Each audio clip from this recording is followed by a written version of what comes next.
So today is August 31st and it's Diana's anniversary since her passing.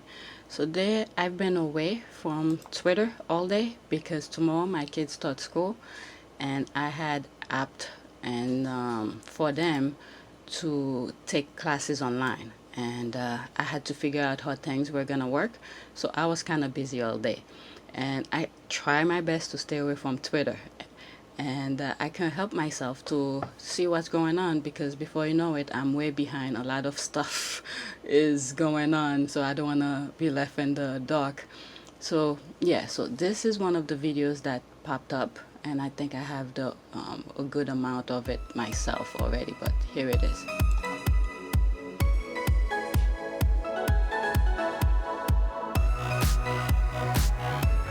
My mother was a total kid through and through. When everybody says to me, so she was fun, give us an example, all I can hear is her laugh in my head. And that sort of crazy laugh of where there was just pure happiness shown on her face.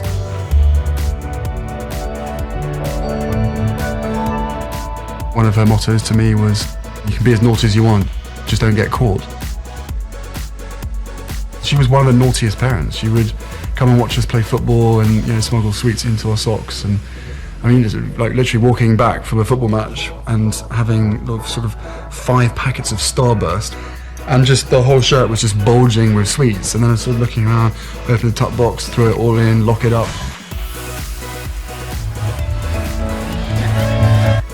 If you guys have watched some of my videos, I always tell you guys, especially when I'm reading the Finding Freedom thing, there's an image in Harry's head about his mom that stick in his brain. It embedded. And since his mom passed, he can never have that.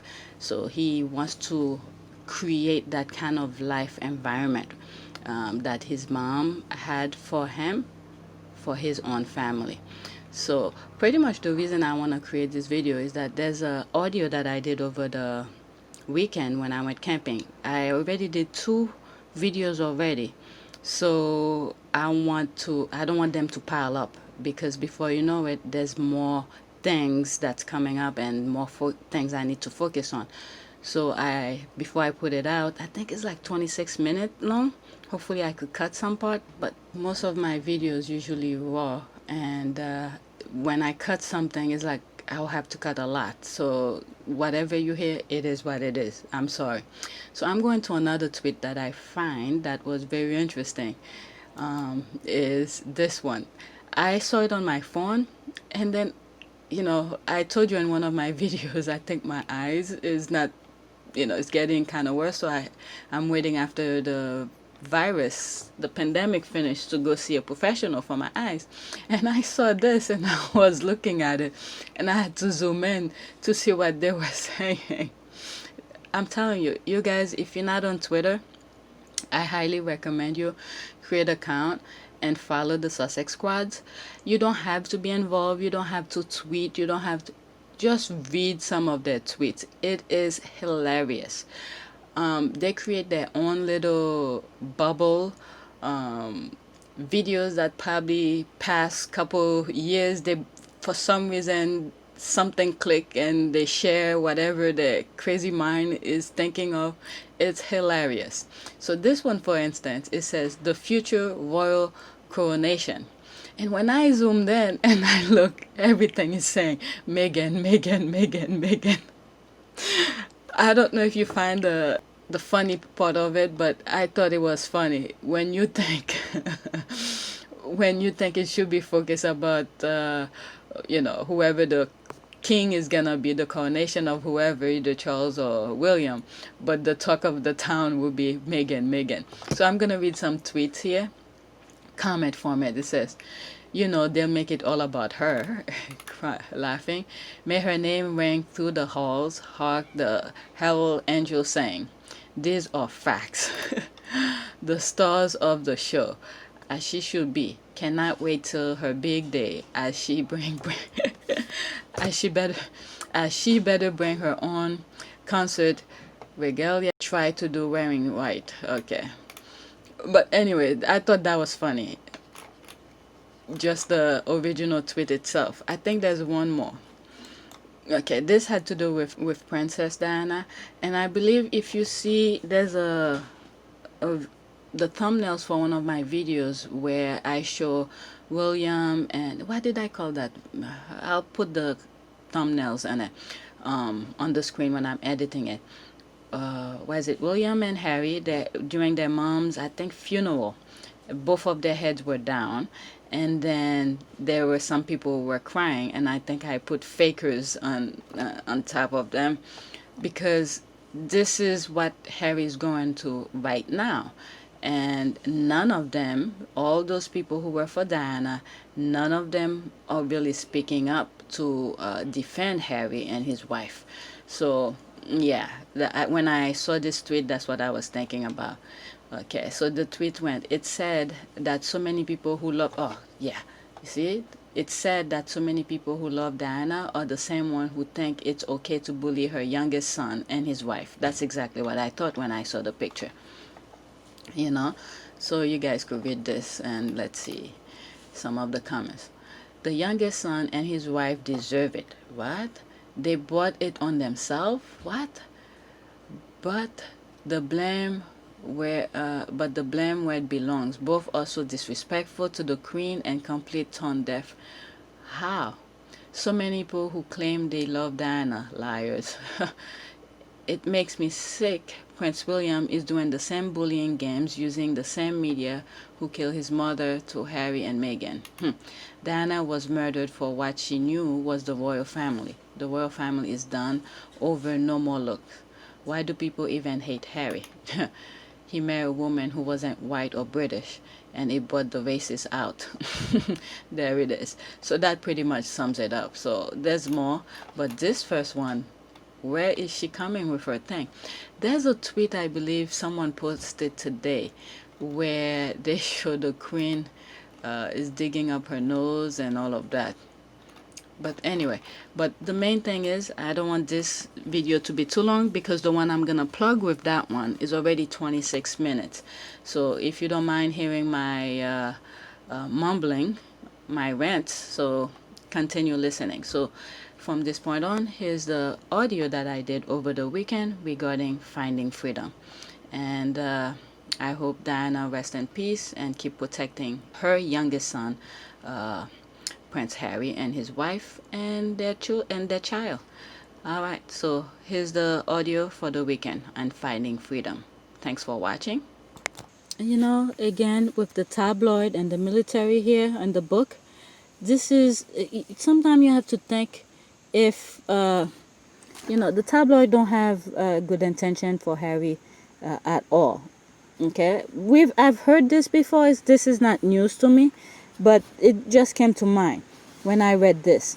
10 weeks into his 14-week tour of duty, an Australian tabloid breaches the news embargo by revealing that Harry was secretly serving in Afghanistan. Evacuated from the war zone within the hour, a deflated Harry was met by his father and brother when he touched down RAF Braz, Norton, back in the UK. Royal Air Force. Okay, so that's what it stands for. They didn't say it, but I just realized that's what it meant. RAF, Royal Air Force. Okay.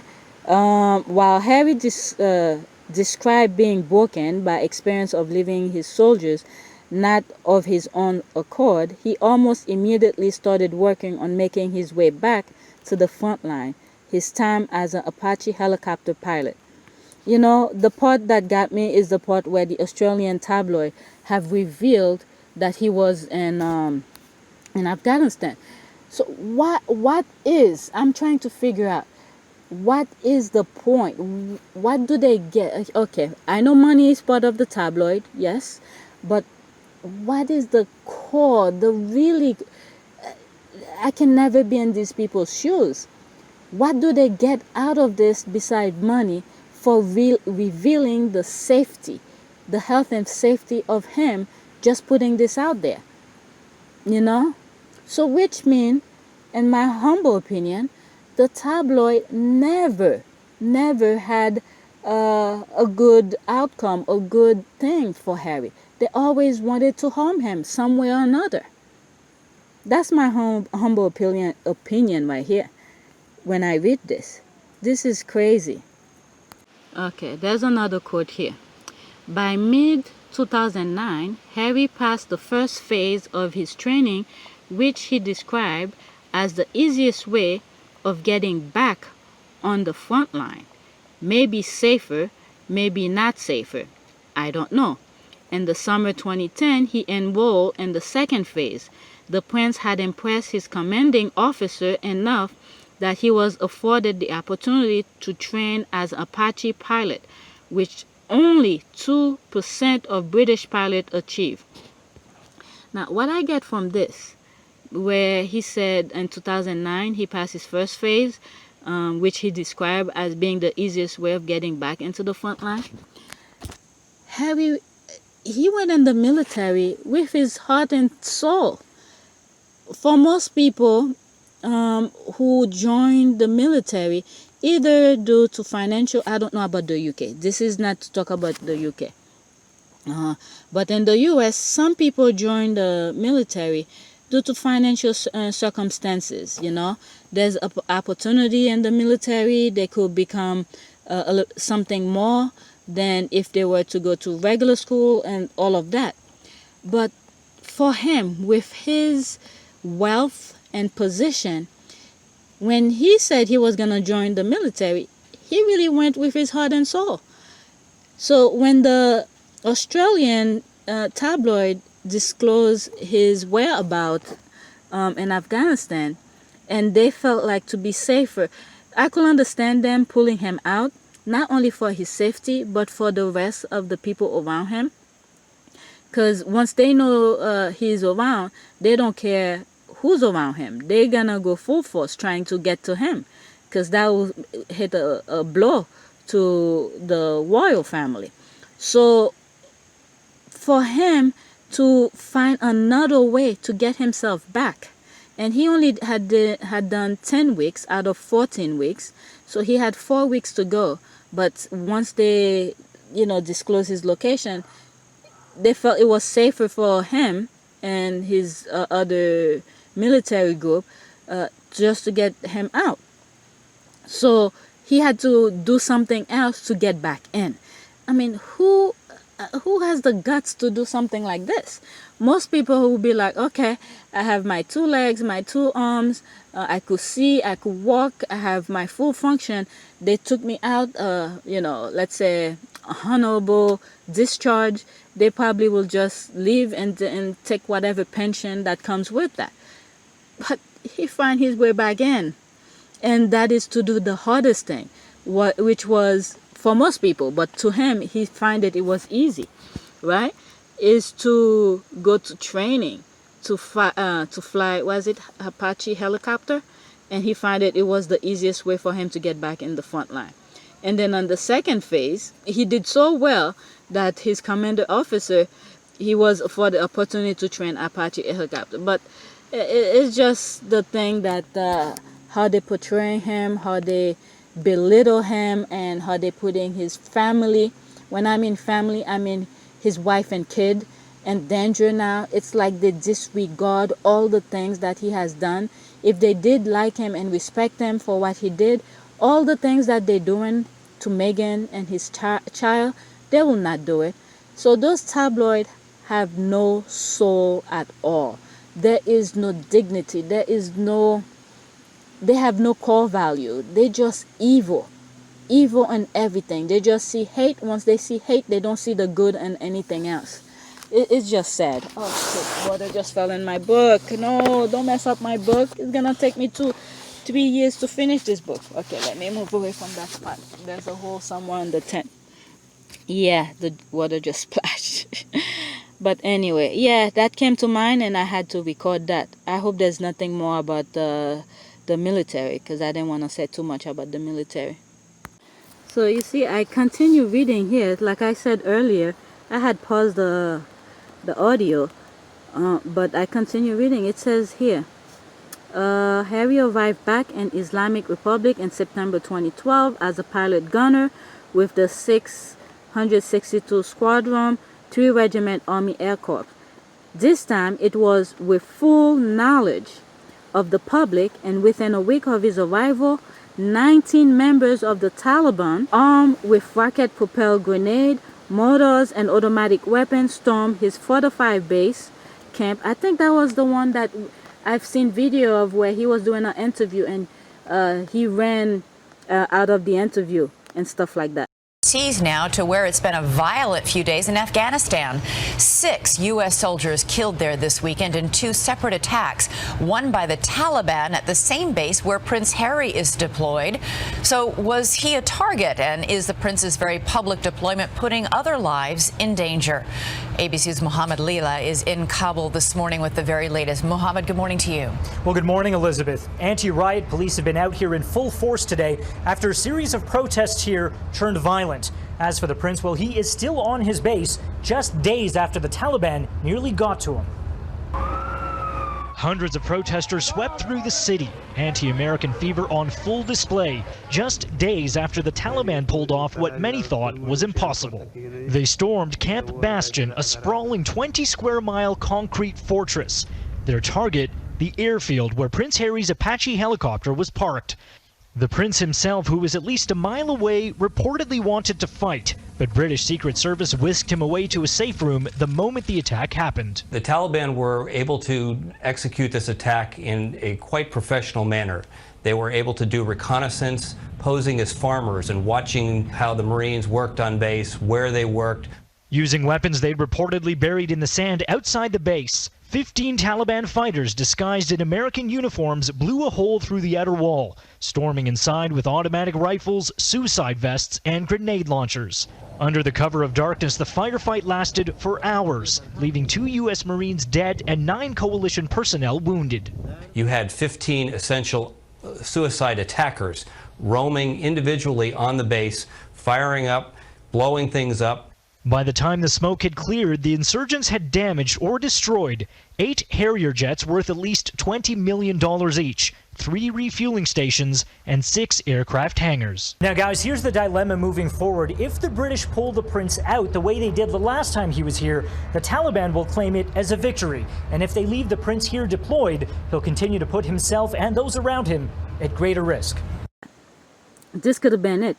Inside the camp, the gunmen started firing with RPGs and Kalashnikovs, AK-47, and a gun battle that lasted for more than 5 hours?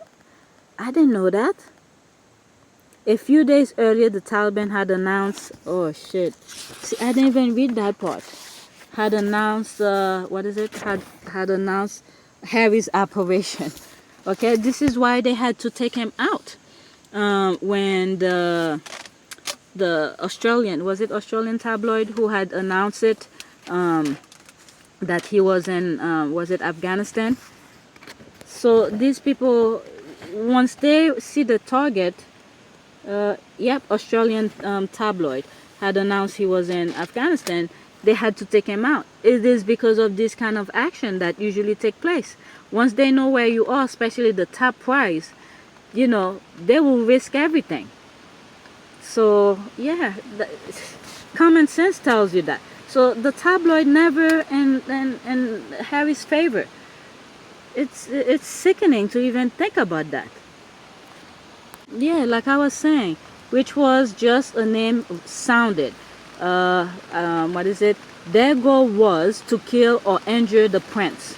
You see, under the cover of the night, an insurgent pretended to be farmers from nearby maize plantation, got past the floodlights and armed guards keeping watch from towers to breach of 30-foot wire fence, stopped with a barbed wire. We attacked the base because Prince Harry was also on it, the Taliban spokesman said. It's crazy. Again, this is where Harry, I hope I don't get in trouble for reading all these quotes. This is another area where Harry just wants to be normal. It's there's a lot of time he said, you know, that's the thing, that's the ticket bid, that's the price you pay for being a prince and all of this. But the quote says, while it had been assumed that a plan for emergencies was in place to shuttle Harry to a panic room. A source close to the prince shared that there were zero special arrangement made for Harry on the base or anywhere in theater. Should he be attacked, his response will be the same as any other serviceman. You see, he just want to be treated as equal, you know, and I think that's what he got from Meghan. Meghan saw him as Harry, the, you know, the lovable guy, the safekeeper, the one who will protect her and all of that. I know people's gonna, you know, say some crazy stuff in the comment section, but it is what it is. Okay, after all, he was trained to fire a gun for a reason. Harry was aware of the risk against him, and the blackout deal was broken to try to ensure that the enemy had no idea where he was, so that he will not be specifically targeted, said the source. So yeah, Harry just wanted to be just like the others and just do his job, serve his country, serve his grandma, you know, who is his commander-in-chief. But outside the tabloid, Jesus Christ. This is another point of, you know, I'm just going as I'm reading. So here, I didn't even see this quote. My father's always trying to remind me about who I am and stuff like that, Harry said when he returned home in January 2013. But it is very easy to forget about who I am when I am in the army. Never fan of the stuffier side of royal duties. Harry, better known as Captain Wales, was at home in the no-frills, hands-on world of soldiers. So again, he just wanted to be Harry. He just wanted to be Harry. And here it says here, okay, Harry described the phenomenon himself. In my case, every single time I was in any room with loads of people, which is quite often, I was just pouring with sweat, he told the UK Army Channel Force TV. My heart beating, boom, boom, boom, boom, literally just like a washing machine. The reason I'm reading this part here is that video that I made where I said he was reading the comment sections and why people were like this, and I had a very good response on that video, and which she made sense, and I responded back, is that, you know, when you have anxiety like that, you have to well, you know, I had 2 videos about mental health. I don't want to get into that. It's just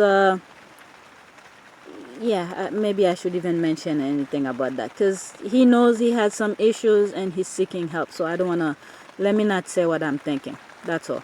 So there's a part here where they're talking about a journalist who was embedded with Harry being in the military.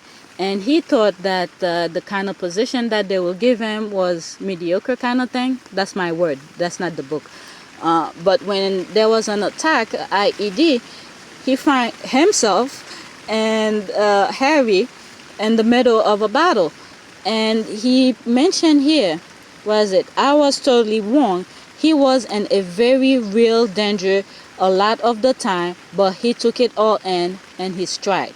So pretty much, Harry it's always a hands-on kind of person. It's very sad to see that the way they push him, well, mostly his wife and his family, his new family, out like that, because they both, Harry and Meghan, were willing to do the hard work. That's the thing. This is the alignment again. They both were willing to do the hard work. And all, William and Kate had to do is just go cut the ribbons and they'll stay in the background and do the hard work. Because both of these royals, Meghan and Harry, I know some people are gonna say Meghan is not a royal, blah blah blah blah blah blah, but her husband is a royal, so which means she is royal. All hands on. They like to work. They like to do the hard work, but it's too bad those idiots didn't see that. Instead, they saw only popularities instead of the work that needs to be done. Like I said before, I don't know if I'm going to put it together with this video, is that there's so much involved to being a king and a queen. William should be focusing on how strategy, military work, not strategy against his own family to get his wife out of the position. This is so stupid. But anyway, let me continue reading. Okay, let's continue. More ideas popping in my head as more quotes coming. Okay, while his experiences on the front lines contributed to his emotional state, it wasn't the complete answer to his issue. And the worst part was he didn't know what exactly was happening. I just couldn't put my finger on it, Harry said. I just didn't know what was wrong with me. So what's happened, the thing that came to mind is that I remember when Princess Diana was alive, she took William, I believe, what is it, where homeless people were living, and I believe the homeless said something. I don't have any, if I have videos of that, I probably will show you, but it's some videos I come across or I read it somewhere, where the homeless guy said they don't care about William's position or anything like that. He just care about, food or something like that, right? So if you're a Sussex fan, you probably have heard that somewhere. So what I got from the quote I just read is the fact that it had to take Harry these experiences in order to realize those things that he's realizing now, because his mom wasn't there to continue teaching him, showing him real life experiences, how people deal with stuff. So the military pretty much took over that spot. And plus, of course, there were mentors after Diana passed who helped him and things like that. But the military is pretty much what shaped him, what pretty much showed him life is not what you think it seemed behind the palace wall. It's more than that. So he had to go to the military to actually experience that, which is where his veteran Invictus thing came about, I'm sure the book's gonna talk about it later, but it had to take him this path in order for him to experience this stuff. Oh, are they here? Let me see. Nope, they're not back yet. It's just the wind blowing stuff. So yeah, this is, he had to go to the military to experience this. I'm turning the page to see if I should just stop recording, if the chapter is almost over. No, there's more to it. Let me continue. Oh my God. As I'm reading this, oh my God. Okay, if the struggle was the hardest on anyone other than Harry, it was William. The brothers were bound not only by blood and royal titles, but also by the unique tragedy of losing their mother at such a young age and in such public way. Every year we get closer. That's Harry speaking. He told a reporter in 2005. Ever since our mother died, obviously we were close. But he is the one person on this earth who I can actually we can talk about anything. We understood each other and give each other support. Oh my God. This is, imagine this. Just imagine, with what we know now, you have your own brother. You probably spill your guts to. You probably tell everything. Oh, I thought, let me see. I thought the kids came, but no, just other people, campers. With everybody, with everything you've done, probably all the craziest stuff, probably all the women you slept with or whatever, guys talk, I don't know, I'm just saying. But imagine that, you telling your brother, one person you trust in the whole entire world, who actually planning against you. Oh my, I can't wrap my head around this when I'm reading this. With what we know now, how they despise his wife, where they had to leave, L-E-A-V-E, leave the country because of hate, of jealousy. Can you imagine that? Your own flesh and blood. I did 2 videos this week, which I found out, by accident.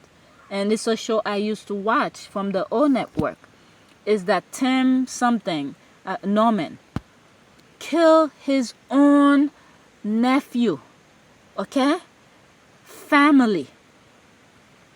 This is mind-boggling thinking about this. You have your blood, your own brother, you spill your guts out to, who knows all your secrets and all of this. You're telling him everything.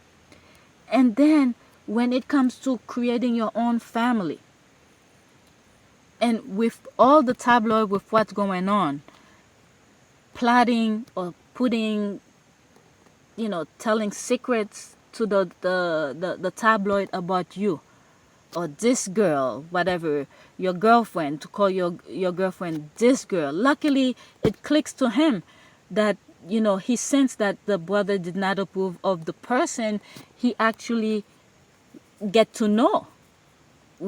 Just like Meghan. I think Harry was dealing with his own thing too. Meghan had friends telling her, oh, this prince, the tabloid is gonna get you and stuff like that. But with what she experienced personally, one-on-one with him, he realized what the tabloid was saying was not right, was not the person she saw. And the same thing with Harry. The time they spent together to get to know each other, the way other people saw his wife, his now wife, back then his girlfriend, he was like, this is not what I see with that woman that I spent whatever amount of time with. So they both were dealing with their own, their own experiences. Sometimes you have to thank the lucky stars to make you realize in the moment what they were trying to switch your brain to think other than what you saw. You have to thank your lucky star for that, to recognize it the moment they were saying it to you. You then go along with it. That little instinct in your brain, I mentioned that in videos before, to tell you, put a stop right there. This woman that I spend time with, or this man that I spend time with, that's not what I'm seeing here. We saw something different. And usually when you spend hours with someone, and then let's say a couple of days later, you're looking back, you sometimes forget the qualities you have spent a couple days prior with that person, because negativity thoughts or the people input who were not there embedding in your head make you see things that you didn't see before. Sometimes, yes, I could say, yes, it works. But luckily they were adults. If they were young kids, who saw these kind of things. And I've seen or I've read stories where people who met at a young age, they were in love, but their parents, switched that, put embedding negativity in their mind, whether it had to be with black and white, or it had to do with social social status or something like that, or this person is lesser than you, or this person is not white, you can't be with this person. They put negativity in your brain, or they move you far away from each other. But when you guys were together, those two lovers, those two individuals saw something unique with each other. Nature had put them together. But when human put their footprint into things, they mess things up. And then they marry other people, things did not work out, or whatever, life changed, and then nature still find their way to put them back together again. Do you guys see what I'm saying here? What I'm trying to say here? When nature puts something in place and said this is how it should be, when humans put their footprint in it, it mess it up, but the goal of human nature still remain there. It says, this is the way I want it. No matter how you destroy it, no matter how you try to make it not be, it could take years later. Nature will still put it back together and say, this is the way I wanted it, this is the way it's gonna be. I've seen stories like that before. Even with ecology, I just spoke out to see if they're still over there. They probably on their way. I don't see them. So when nature said this is the way it's gonna be, that's the way it's gonna be. The example I was gonna use is that with forest deforestation, they have a term for it. Deforestation, or people who's killing, cutting trees, or things like that, who's destroying nature. When, you know, it will take years for it to go back to how nature wanted it to be. And sometimes you just have to let things be. You know, humans destroy things, but nature have its goal. You know, I'm sure I think I'm gonna stop after this, not knowing that they're not on the site and it's raining really hard. They're probably on their way. So I'm gonna finish the video with this thought, is that with all this thing that's going on here, from beginning of life, this is my understanding of things. From beginning of life, nature had a goal. And many times we try to reach that goal, or we somewhat closer to it. Yep, like I said, there they are. I hear them. So that's the end of that. If I'm editing it and I remember what I'm thinking, I probably will do it. But right now they're here. It's raining very hard. That's it for now. Throughout humanity, nature had a goal. The goal, whatever it may be, whatever God or our Creator wanted it to be, the goal still remains. It's human who keep on putting these things back. Each and every one of us individually, we are a key to the puzzle of what God wants. Each one of us have a knowledge of something that when we put it together, it creates something bigger. But for some reason, human who have evil mind have a different thought or have a different objective toward nature. They either keep on killing other people, and those people they are killing had a certain information within that piece of what nature, God wanted us to be. This is something I always tell whenever I talk to my cousin. These are some stuff that I talk to her about. This is not the first time I've said it, but this is the first time I'm putting it in public. Every single human being, whether they are rich, whether they are poor, or they disabled, whatever. Each one of us, even if it was one person was put there to pick up a piece of banana, so someone who has another information from slipping and fall and break his arm and cannot do what needs to be done, this person was made to be part of that puzzle.